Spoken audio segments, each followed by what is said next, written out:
नात्यांची अजब कहाणी, शतकांच्याही पलीकडली ही वाट जादू नगरीची,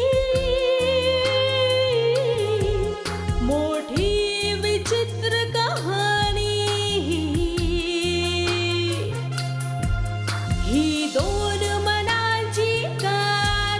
आकाश धरेची प्रेम कथा, ती तर आहे स्वप्न परी। चंद्रमुखी चंद्रमुखी चंद्रमुखी चंद्रमुखी। परिपराग्नी, आम्ही आमच्या उद्देशासाठी रूपनगरात जाऊ इच्छितो, परंतु आम्हाला मार्ग सापडत नाहीये। तू आमची मदत करू शकतेस का परिपराग्नी? अवश्य करेन युवराज।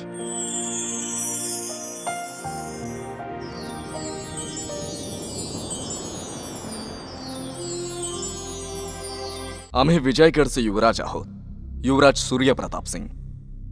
परंतु तू या जंगलात का भटकतोयस? एकदा याला अतिथीचं स्थान दिलं होतं म्हणून रक्ताचा घोट पिऊन बसले, परंतु याला सांग माझ्या नजरेआड निघून जा। आम्ही जाणतो तू युवराज वीरेंद्र प्रताप सिंग विषयी बोलतेस। तो अजूनही स्वतःला युवराज समजतोय।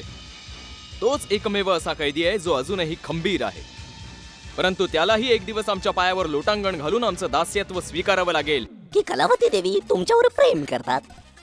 रणवीर सिंग मध्ये इतका साहस, इतकी शक्ती नाही ती तो महाराज किंवा महामंत्र्यांसमोर दृष्टी वर करूनही पाहू शकेल। या महालात आपले मित्र कमी आहेत आणि शत्रू जास्त। मी येते हा।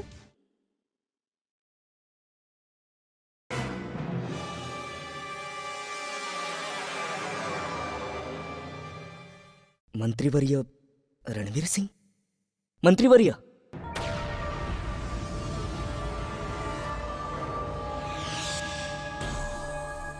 नागराजचा प्रणाम।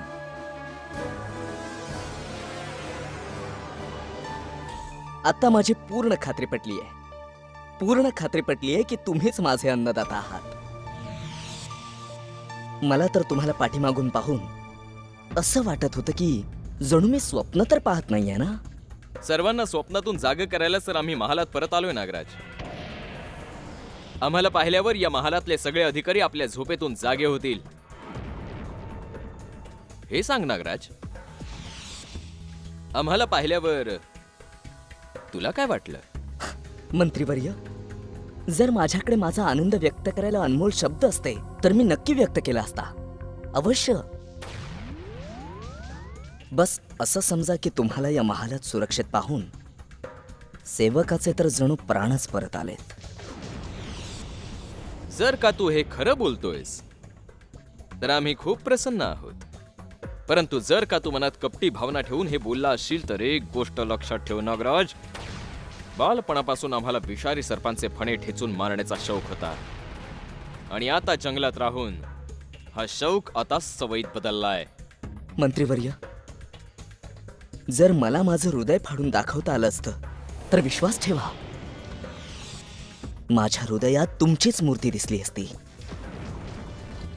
ईश्वरावर तर मी कधीच विश्वास ठेवला नाही, परंतु आता मला तुमच्या रूपात माझा ईश्वरच दिसतोय मंत्रीवर्य।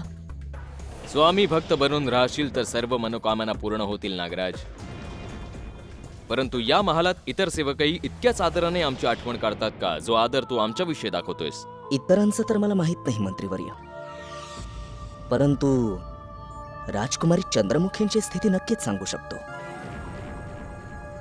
मंत्रीवर्य, जेव्हापासून तुम्ही गेला आहात ना, राजकुमारींचे तर जणू प्राणच गेले आहेत.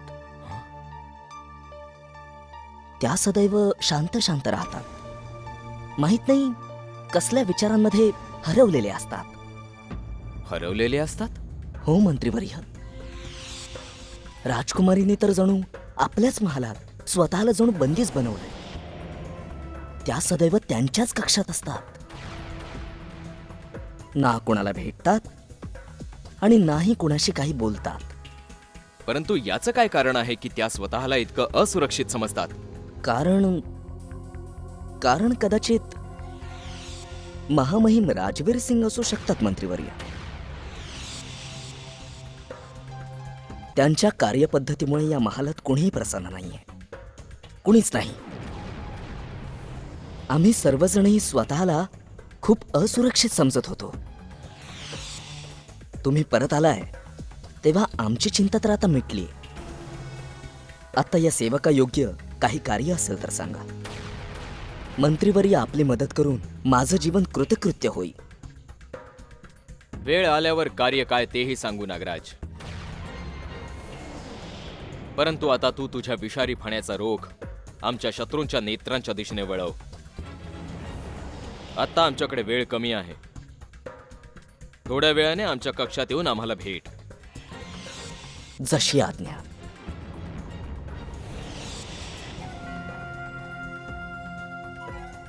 नागराज, हा सर्प वारुळात परत कसा आला?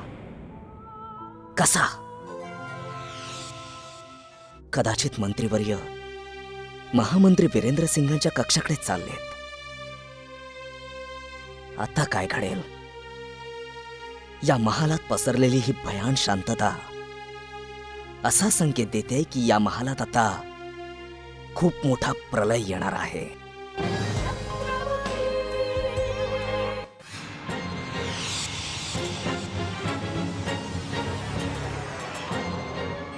महामंत्र्यांना रणवीर सिंगचा प्रणाम. रणवीर सिंग, आम्हाला कळत नाहीये की आम्हाला पाहून तुम्ही प्रसन्न झालात की आम्हाला पाहून तुमच्या पायाखालची जमीन सरकलीये. नाही रणवीर सिंग, नाही. तुला तर 100 वर्ष आयुष्य आहे. आताच तर मी तुझी आठवण काढली होती. तुझं नसणं आम्हाला हृदयाच्या कानाकोपऱ्यात जाणवत होतं. आणि जर तू यायला अजून थोडा उशीर केला असतास तर आम्ही स्वतः महाराजांकडे गेलो असतो आणि तुला वाजत गाजत महालात परत आणण्याची विनंती केली असती. परंतु दुष्ट आत्म्यांनी आमची हाक आधीच ऐकली. खरंच सांगतो रणवीर, तुझ्याशिवाय आम्ही अगदी एकटे पडलो होतो. अगदी एकटे. हा काय प्रकार आहे? आमच्याशिवाय या महालातला प्रत्येक सदस्य स्वतःला एकटं का समजायला लागलाय? कदाचित आमच्याविषयी कसलं तरी महाषडयंत्र रचलं जात आहे. परंतु महालातल्या या मूर्खांना नाही माहीत की जंगलातली माती उकरून या रणवीरच्या पंजाची नखं आणखीनच तीक्ष्ण झाली आहेत. याचे पंख तर आम्ही कापून टाकले होते. हा जिवंत कसा काय परत आला? कसा?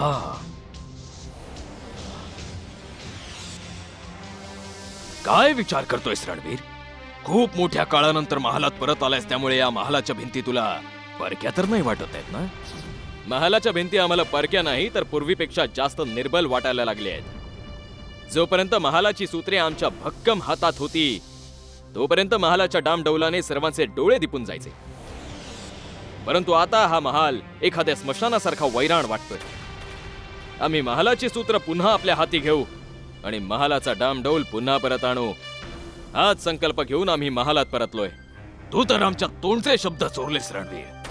आम्ही सत्य सांगतो, जर महाराजांचा आदेश नसता तर आम्ही तुला राज्याच्या सीमेपार पाठवलंच नसतं. परंतु आता आम्ही महाराजांकडे स्वतः जाऊ आणि गर्वाने सांगू की रणवीर सिंग, आपला रणवीर परत आलाय. जर हा तुमचा पश्चाताप असेल महामंत्री तर आम्ही आमच्याशी खेळलेलं षडयंत्र विसरून जाऊ. परंतु जर ही नवीन चाल असेल तर तुम्ही कोळ्याप्रमाणे आपल्या जाळ्यात अडकून तडफडत राहाल. तू मला आपला मित्र समजतोस की शत्रू? राजनीतीत कोणी कुणाचा मित्र नसतो वा कोणी शत्रू. सगळेच्या सगळे त्या मगरीप्रमाणे स्वामी भक्तीचा राग आळवत असतात. परंतु संधी मिळताच आपल्याच मित्राला जबड्यात घेऊन समाप्त करतात. आता तुम्हीच मला सांगा की तुम्ही माझ्या मार्गातील बाधा बनाल की माझ्या मार्गातले दगड बाजूला साराल. जर बाधक बनलो तर काय करशील तू? तर आम्ही तुमच्या षडयंत्राचा आवाज महाराजांच्या कानांपर्यंत पोहोचवू, जी तुम्ही आमच्या सोबत मिळून त्यांच्या विरुद्ध रचली होती. आणि आम्ही ऐकलंय की महाराज उशाखालच्या सापांना तडफडून मारतात. रणवीर सिंग, तू तर आम्हाला आमचं पितळ उघडं पाडण्याची धमकी देतोयस. अरे आम्ही खूप नाग पाहिले, परंतु तुझ्यासारखा नाग नाही पाहिला जो स्वतःलाच दंश करायला सज्ज आहे. परंतु असा विचार नको करूस की आमच्या विरुद्ध षडयंत्र करून तुझी मान महाराजांच्या तलवारीपासून वाचू शकेल. आम्हाला कसलंही भय नाहीये. सीमेपार रोज मरण्यापेक्षा चांगलंय की आम्ही एकदाचं शिर धडा वेगळा होऊ द्यावं. इतकंच लक्षात ठेवा की ही धमकी नाहीये, सूचना आहे. प्रलय येण्याआधीच सावध व्हा महामंत्री, आणि आमच्या विरोधात पुन्हा षडयंत्र रचण्याचा प्रयत्न करू नका, नाहीतर आपण लवकरच रणांगणात एकमेकांसमोर असू. आता निर्णय तुमच्या हातात आहे. प्रणाम.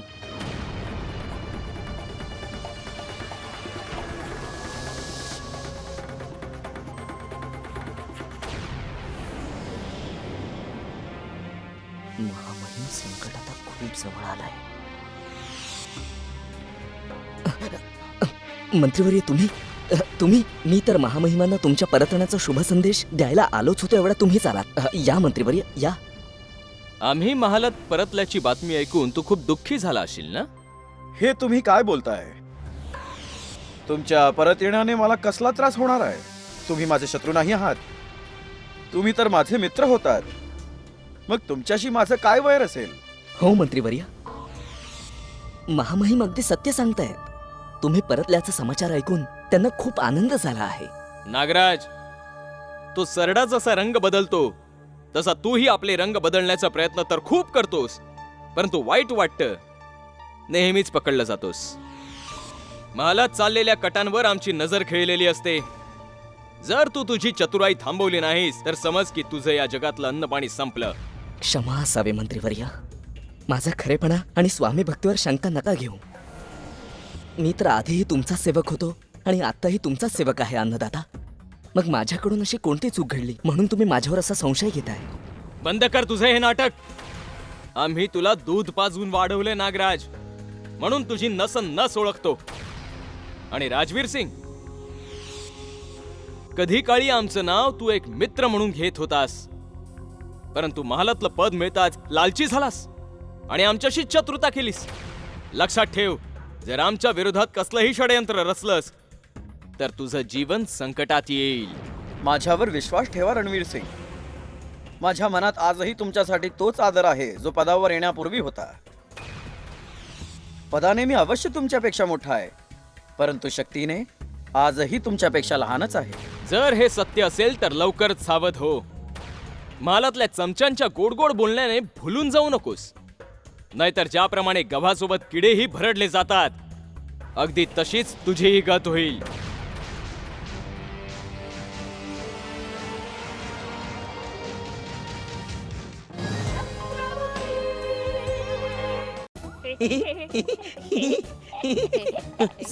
सरकार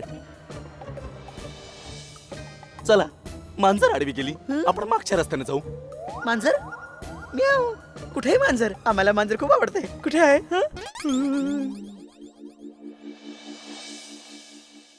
कलावती. बघितलं चंगू मंगू, जेव्हा ही मांजर आडवी जाते तेव्हा कलावती समोर दिसते. तुम्ही दोघे इथेच थांबा. मी कलावतीकडे जाऊन क्षमा मागून येतो. पण कशासाठी सरकार? तुम्ही दोघे विसरलात. तुम्ही दोघांनी मला सांगितलं होतं की ती मला कक्षात भेटायला आली होती आणि मी कक्षात घोरत पडलो होतो, म्हणून मी तिला तिच्या प्रेम निवेदनासाठी धन्यवाद देऊन येतो. तुम्ही इथेच थांबा. चंगू, आता मेलो आपण. आपलं भांड आता नक्की फुटणार. कलावती कलावती कलावती, तुम्हाला भेटायला माझ्या कक्षात आली होतीस ना, आणि मी तुला भेटू शकलो नाही, म्हणून मला क्षमा करणं. काय म्हणालात? मी तुम्हाला भेटायला तुमच्या कक्षात आले होते? हे कोण म्हणाले बरं तुम्हाला? मला सगळं माहित आहे, सगळं माहित आहे मला. कारण की या महालात माझे गुप्तहेर चौफेर पसरलेत. आणि हे गुप्तहेर तुझ्यावर सुद्धा नजर ठेवतात आणि पाहतात की एखादा टवाळखोर तुझी छेड तर काढत नाहीये ना. हा. तर या मूर्खाला त्या चंगूमंगूनी बेड्यात काढलंय. अशी मस्करी तर ते दोन कबूतरच करू शकतात.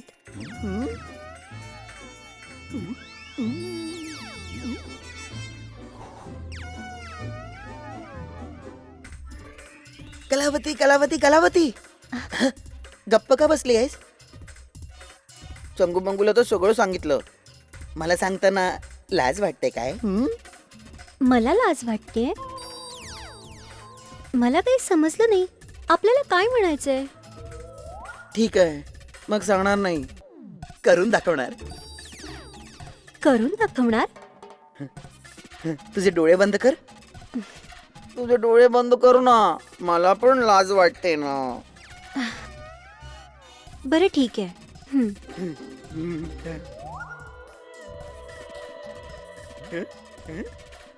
चंगू, बहुतेक आपली आज ग्रहदिशा ठीक नाहीये. मारखाण्याचा शुभ मुहूर्त जवळ आलाय. पण का रे?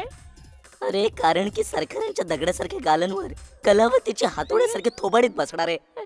सरकारने अशी काय चूक केली बरं? अरे सरकारांची चूक नाही झाली, चूक तर आपण केलीये. अरे सरकारांना खुश करायला आपण त्यांच्याशी खोटं बोललो होतो की कलावती त्यांना भेटायला त्यांच्या कक्षात आली होती. आता बघ.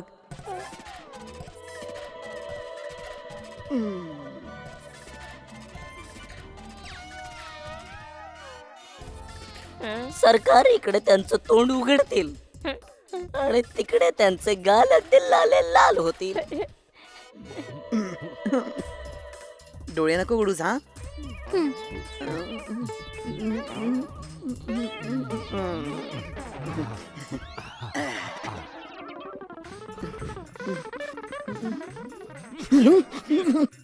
डोळे नको उघडूस.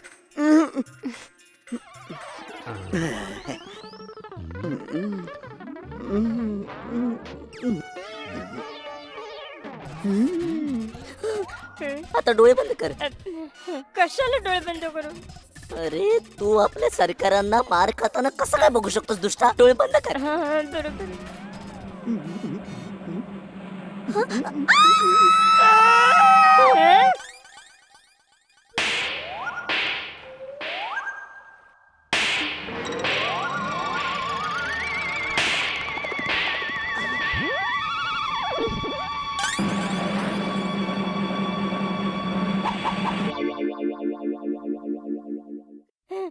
सरकार सरकार, तुम्ही जिवंत आहात की गेलात? अरे चंगू, सरकार बोलत नाहीये. कदाचित मेले तर नसतील. सरकारांनाच विचारायला हवं ना ते. सरकार सरकार, जर तुम्ही जिवंत असाल तर हो म्हणा आणि मेला असाल तर नाही म्हणा. अरे मूर्खा, मेलेला मनुष्य हो नाही कसं सांगेल रे? आपले सरकार मेले चंगू. सरकार गेले. सरकार गेले. सरकार गेले. सरकार गेले. सरकार गेले. सरकार गेले. सरकार गेले. सरकार गेले. सरकार असं कसं मरेल? सरकार गेले. सरकार गेले. सरकार गेले. सरकार गेले. अरे मूर्खांनो, अजून मी जिवंत आहे बघा. खरेच?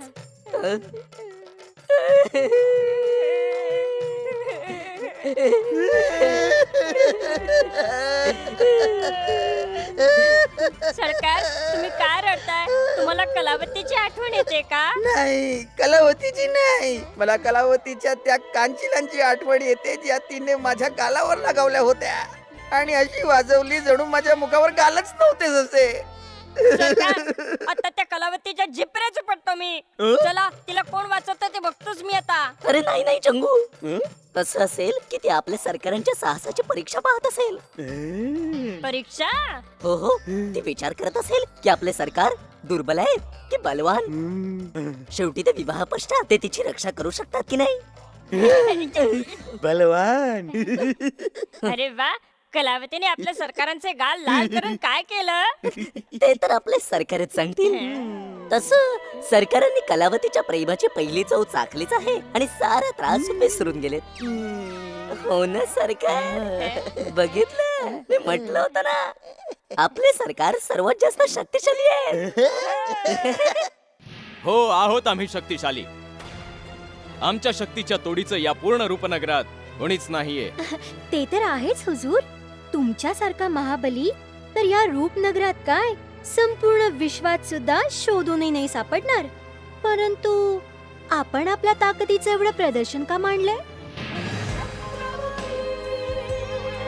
ते म्हणतात ना, आपणच वाजवायचं आणि आपणच नाचायचं. आम्ही आपल्या ताकदीचं प्रदर्शन करून हे सांगू इच्छितो की आमचं शौर्य आमचा अभिशाप ठरलं होतं. आम्हाला सीमेपलीकडे संपवण्याच्या कटाने पाठवलं गेलं होतं, जिथे मनुष्यच काय पिशाचही राहायला घाबरतात. आम्ही सत्य सांगतोय कलावती. आमचं शौर्य आणि आमची वीरताच आमच्यावरचं संकट ठरली होती. हुजूर, थोडा वेळ मान्य करू की तुम्ही बरोबर बोलताय, परंतु मला हे समजत नाहीये तुमच्या विरुद्ध षडयंत्र रचून कुणाला काय लाभ होणार आहे. कारण तुम्ही कोणी युवराज किंवा राजा महाराजा तर नाही आहात. गोष्ट ही नाहीये कलावती. महालातले अधिकारी आमची ईर्ष्या करायचे. राजकुमारीचा आमच्या विषयीचा आपलेपणा त्यांना अजिबात पसंत नव्हता. असं तर राजकुमारी चंद्रमुखी तुम्हाला पसंत करतात आणि हे मला कळलंच नाही. माहित नाही ही गोष्ट तुला अजून कशी कळली नाही. आता तर सगळ्या महालात माहितीये की राजकुमारी चंद्रमुखींना आम्ही आवडतो. आणि आमची ही प्रेमकथा महामंत्री वीरेंद्र सिंगांच्या डोळ्यात काट्याप्रमाणे बोचली आणि त्यांनी आमच्या विरोधात षडयंत्र रचलं. वीरेंद्र सिंगांना तुमच्या प्रेमात एवढा का रस आहे? आणि याने त्यांना काय फायदा होणार आहे? आपला पुत्र धुवा सिंगचा विवाह राजकुमारी चंद्रमुखींशी करण्याचं स्वप्न पूर्ण करण्यासाठी महामंत्री वीरेंद्र सिंगांनी आम्हाला आमच्या पदावरून दूर केलं. राजकुमारी चंद्रमुखींचा विवाह त्या मूर्ख धुवासिंग बरोबर? जर ही गोष्ट राजकुमारी चंद्रमुखींच्या कानापर्यंत पोहोचली तर त्या बेशुद्ध होऊन पडतील. कदाचित मृत्युमुखीही पडू शकतात. सुकोमल राजकुमारींची भले त्या मूर्ख धुवासिंगशी काय बरोबरी? कुठे राजा भोज आणि कुठे गंगू तेली. परंतु आता चिंतेचं काहीच कारण नाहीये कलावती. कारण राजकुमारींच्या रक्षणासाठी आम्ही महालात परत आलो आहोत. त्यांचा कोणताही शत्रू वीरेंद्र सिंग, राजवीर किंवा मग तो नागराज राजकुमारींना कसलीच इजा पोहोचवू शकत नाही. ही आमची प्रतिज्ञा आहे. जेव्हापासून तो रणवीर सिंग महालात परत आलाय, आमच्या सभोवताली आम्हाला फक्त अंधारच अंधार दिसतोय. असं हातावर हात ठेवून बसून कोणतंच कार्य नाही होणार. काही विचार करा. काही अशी शक्कल लढवा की ज्याने सापही मरेल आणि काठीही तुटणार नाही. महामंत्री, आम्ही खूप विचार केला, परंतु काहीच सुचत नाहीये. रणवीरने दिलेली धमकी अजूनही आमच्या कानात घुमतेय. त्याने अगदी स्पष्टपणे सांगितलं होतं की तो महालाची सूत्र हाती घेण्यासाठीच परत आलाय. जर मंत्रीवर्यांनी महालाची सूत्र पुन्हा हाती घेतली तर माझं काय होईल? मंत्रीवर्य आधीच माझ्यावर खार खाऊ नयेत. त्यातच जर त्यांना सत्ता मिळाली तर मग ते माझं वधच करतील. महामंत्री, मला वाचवा. मी तुमचाच सेवक आहे. घाबरू नकोस नागराज. रणवीर सारख्यांना आपल्या अधीन करणं मला चांगलंच माहिती आहे. परंतु आमची अशी इच्छा आहे की आमच्या षडयंत्राविषयी त्याला काहीही कळता कामा नये. म्हणूनच आम्हाला कूटनीतीचा वापर करावा लागेल. कूटनीती? हो, कूटनीती. रणवीर समोर आपल्याला असं नाटक करायला हवं ज्याने तो आपल्याला शत्रू नाही, मित्रच समजेल. महामंत्री, हे नाटक तर आपण आधीच केलंय, परंतु मंत्रीवर्य आपल्याला मित्र समजायला तयारच नाहीयेत. ते तर मला असंही म्हणालेत की माझा अंतिम काळ जवळ आलाय. महामंत्री, आता तर माझे प्राण आपल्याच हातात आहेत. आपल्याच हातात. नागराज, तू असाच सारखा दुर्बलतेचं प्रदर्शन करत राहिलास तर रणवीरच्या आधी आम्ही स्वतः तुला नरकात पाठवू. क्षमा करावी महामंत्री, माझी चूक झाली. आता आपल्याला एक अशी घातक योजना बनवावी लागेल ज्यामध्ये अडकून रणवीर कायमचा संपून जाईल. महामंत्री, आम्ही एका नाही शेकडो योजनांवर विचार केला, परंतु हे लक्षात येत नाही की रणवीर सिंग कडून सुटका कशी करून घ्यावी. आपल्याला याविषयी काही ठोस निर्णय घ्यावा लागेल. नागराज, तुझा आणि रणवीरला सांग की मी त्याला बोलावलाय. जशी आज्ञा. राजवीर, बोला. तू जाऊन आपलं पद सांभाळ. आणि आम्ही रणवीरला यमसदनाची वाट एकांतात खूप प्रेमाने दाखवू.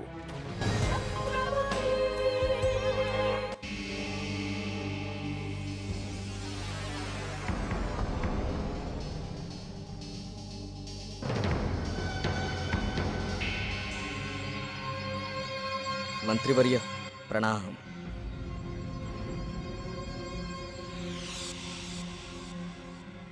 बोल, काय वाईट बातमी आणलीयस? मंत्रीवर्य, तुम्ही सेवकाला स्वतःपासून दूर का लोटताय? जेव्हापासून तुम्ही हा महाल सोडून गेलात मंत्रीवर्य, एकही दिवस असा गेला नसेल जेव्हा मी तुमची आठवण काढली नसेल. मंत्रीवर्य, माझ्यावर विश्वास ठेवा. मी याआधीही तुमचाच सेवक होतो आणि आजही तुमचाच सेवक आहे. आम्हाला चांगलंच माहितीये तू कोणाची सेवा करतोयस. आम्ही महाल सोडून जाताच तू त्या राजवीरचा सेवक झालास, जो कधी काळी माझ्या हाताखाली काम करत होता. दास नाहीये मंत्रीवर्य, दास नाही झालोय, परंतु त्या राजवीर सिंगच्या आज्ञेचं पालन करावंच लागतं. जर या पापी पोटाचा प्रश्न नसता तर मी हा महाल केव्हाचाच सोडून गेलो असतो मंत्रीवर्य. मी खरं सांगतोय, तुम्हाला या महालात पाहून माझे डोळे आनंदाने भरून आले होते मंत्रीवर्य, आणि जे आत्ताही भरून आलेत. नागराज सारखा सरडा आम्ही आजपर्यंत नाही पाहिला.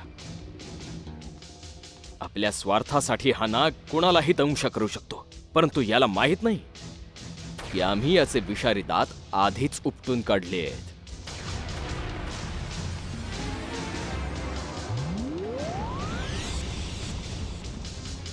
मंत्रीवर्य,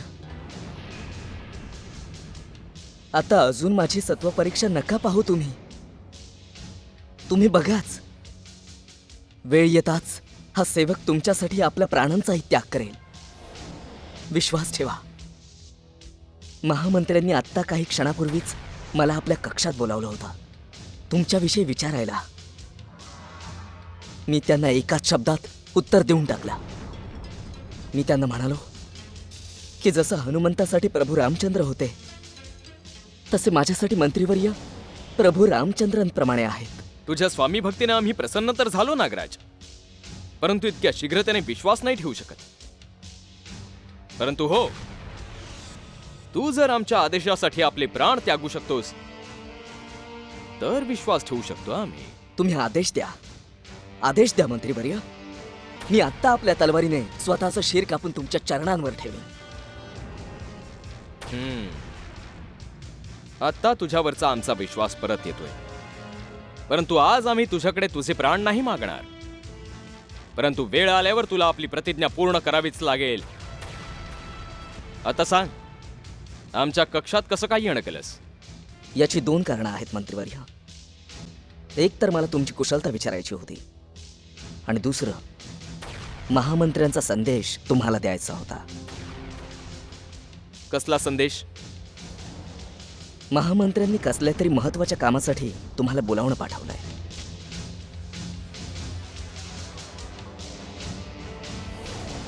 ठीक आहे, येतो आम्ही.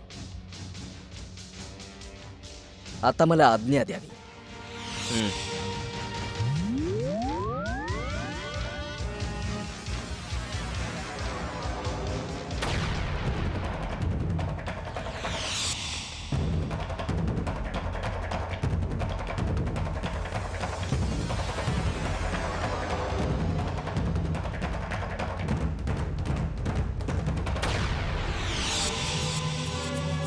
प्रणाम महामंत्री. अरे रणवीर सिंग, तुला अचानक महालात पाहून आम्हाला खूप आनंद झाला. आज तुझ्या परत येण्याचा शुभ संदेश घेऊन महाराजांकडे आम्ही स्वयं गेलो होतो. परंतु काय? आम्ही महालात परत आल्याची बातमी ऐकून काय म्हणाले महाराज? महाराज म्हणाले की तुझ्यासारखा योद्धा परत आला म्हणून त्यांना आनंद झाला. परंतु आता खूप उशीर झालाय. खूप उशीर झालाय? कशासाठी उशीर झालाय? रणवीर सिंग, महाराजांचं म्हणणं आहे की कोणतंही पद रिक्त नाहीये. तेव्हाच महाराजांना आम्ही तुझ्या पूर्व मंत्रिपदाची आठवण करून दिली. महाराजांनी ऐकलं. महाराजांनी आम्हाला आदेश दिलाय की जसं एखादं पद रिक्त होईल आम्ही तुला वरच्यात वरच्या दर्जाचं पद द्यावं. हा कसला अन्याय महाराजांचा? आमचंच पद काढून घेऊन आमच्याच सेवकाला दिलं आणि आता आमच्यासाठी कुठलंही पद रिक्त नाहीये. हा आमचा अपमान आहे. रणवीर सिंग काहीही सहन करेल परंतु आपला अपमान नाही. आम्हाला माहित होतं की महाराजांचा निर्णय तुला आवडणार नाही, म्हणून महाराजांना आम्ही समजावण्याचा खूप प्रयत्न केला. खूप प्रयत्नांती महाराजांना राजी करण्यात आम्ही सफलही झालो. परंतु महाराजांनी तुझं मंत्रिपद परत देण्याबरोबरच तुला एक कठीण कार्य करण्याचा आदेशही दिलेला आहे. रणवीर सिंग साठी कोणतंही कार्य कठीण नाहीये. तुम्ही कार्य सांगा महामंत्री.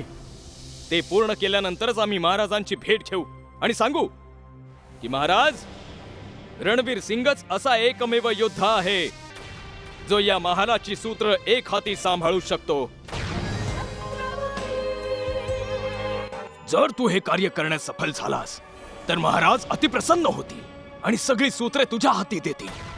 आणि जर असं घडलं तर आम्हालाही खूप आनंद होईल, कारण की तू आमची रहस्ये जाणतोस आणि आमच्या विश्वासास पात्रही आहेस. तुम्ही मला ते कार्य सांगा महामंत्री. आता माझी दृष्टी केवळ आपल्या लक्ष्यावर असेल.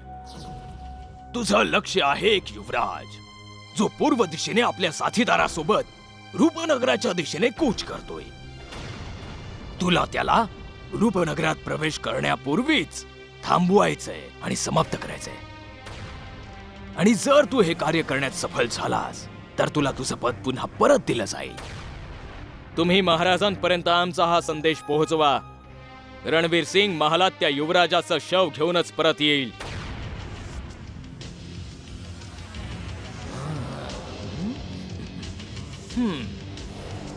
काय महामंत्र्यांनी रणवीर सिंगला महालात राहण्याची अनुमती दिली आहे?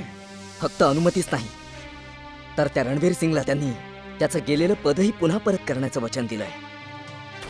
तर वीरेंद्र सिंग माझ्या सोबतही डावपेच खेळतोय.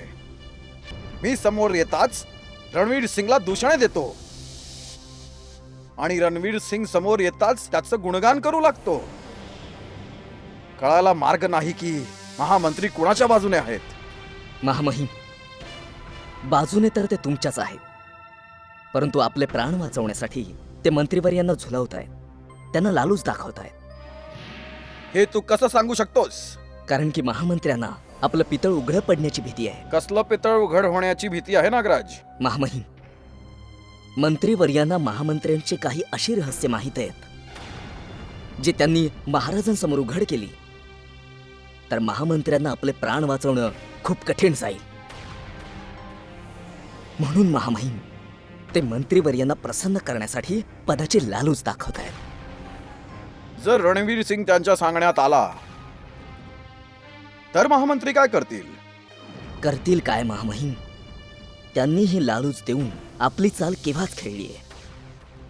आता रणवीर सिंगला भानुप्रताप सिंग आणि त्याच्या साथीदाराला शोधायला जंगलात जावंच लागेल. आणि जसे ते जंगलात पोहोचतील महामंत्री मागून आक्रमण करून रणवीर सिंगचं जीवन कायमचं संपवून टाकतील. त्याला मृत्यूची चिरनिद्रा देतील ते.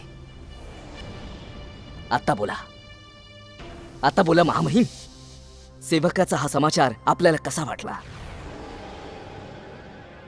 समाचार तर शुभ आहे,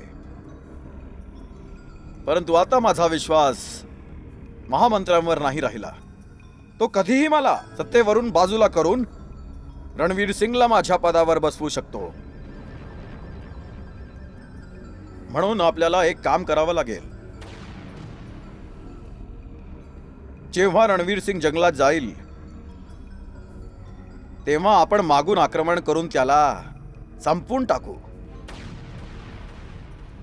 माझ्या मंत्रिपदाची लढाई कायमची समाप्त होईल. महामहिम, काय डावपेच आखलाय तुम्ही. एकाच बाणात 2-2 शिकार. रणवीर सिंगाचं जीवन तुम्ही संपवाल आणि त्याच्या हत्येचा आरोप लागेल त्या अभागी युवराज भानुप्रताप सिंगवर. जोरावर आता आमचा उत्साह संपून चाललाय. असं वाटतंय की आमचं ध्येय अजून खूप दूर आहे. आम्हाला वाटतंय की आता आम्हाला काहीतरी करायलाच हवं, नाहीतर आमचं आयुष्य या जंगलात इकडे तिकडे भटकण्यातच संपून जाईल. सरकार, तुम्ही खूप शीघ्र निराश होऊन जाता. भले तुमच्या सारख्या चक्रवर्ती सम्राटासमोर हे तुच्छ जंगल काय आहे. तुम्ही स्वतःला नीट ओळखा सरकार. तुम्ही बली आहात, बली, महाबली भानुप्रताप सिंग. महाबली तर आम्ही आहोत जोरावर, परंतु 2 दिवसांपासून ना आम्हाला अन्न मिळालंय आणि नाही जल. महाबली उपाशी तापाशी आपल्या पायांनी कुठपर्यंत चालत राहतील. जोपर्यंत तुम्हाला चंद्रमुखींचं दर्शन होत नाही. जेव्हा तुम्ही चंद्रमुखींना महाराणी बनवून अलकापुरीत परताल तेव्हा पहा तुमचं कशा प्रकारे भव्य स्वागत होईल, जसं सीता माता आणि प्रभू रामचंद्रांचं झालं होतं. गप्प बसतो. तू काय आपली तुलना लक्ष्मणाशी करतोयस? लक्षात ठेव, तू फक्त आमचा शूद्र सैनिक आहेस. आपल्या पायरीने राहा, तर आम्ही तुला इथेच गाडून टाकू. क्षमा, क्षमा सरकार, क्षमा. मी तुमचा एक तुच्छ सेवक आहे.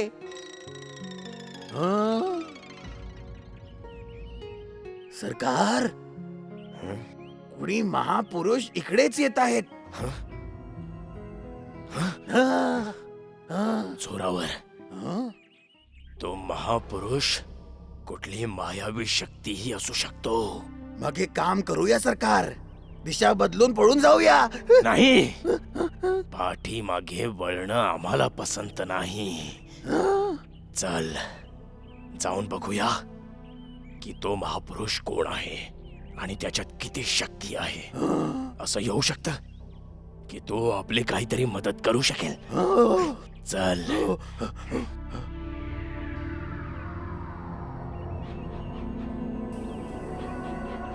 प्रणाम महर्षी.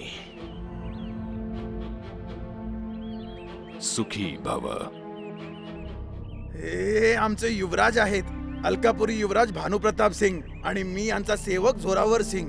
आम्ही वाट चुकलोय. ते तर दिसतच आहे वत्सा. परंतु युवराज, राजमहल सोडून वनात भटकण्याचं काय कारण आहे? कारण आहे राजकुमारी चंद्रमुखी. आम्ही राजकुमारी चंद्रमुखीच्या राज्यात जाऊ इच्छितो. आमचं मार्गदर्शन करा, जेणेकरून आम्ही अतिशीघ्र रूपनगरात पोहोचू शकू. मार्गदर्शन तर आम्ही करू शकतो वत्सा, परंतु रूपनगरात पोहोचणं कठीणच नाही तर केवळ असंभव आहे. युवराज भानुप्रताप सिंगासाठी काहीही असंभव नाहीये. हे तर केवळ वन आहे. जर चंद्रमुखी पाताळातही असती तर आम्ही तिथेही पोहोचलो असतो. तुम्ही केवळ मार्गदर्शन करा महर्षी. अतिउत्साहाने दिशाहीन भटकू नकोस वत्सा. राजकुमारीला मिळवण्यासाठी विश्वातून 4 दिशांनी राजे महाराजे युवराज गेले खरे, परंतु पुन्हा परतले नाहीत. काहींना मार्गावरच मृत्युमुखी पडावं लागलं आणि काहींना रूपनगरच्या सैनिकांनी बंदी बनवलं. माझ्या स्मरणात आहे, एक युवराज आपल्या भावाच्या शोधात याच वनात भटकताना मला भेटला होता. तो आपल्या भावाजवळ ईश्वरच जाणो कधी पोहोचेल. परंतु आम्हाला इतकं अवश्य ज्ञात आहे की त्याचा भाऊ विजेंद्र प्रताप सिंग आजही रूपनगरात बंदी आहे.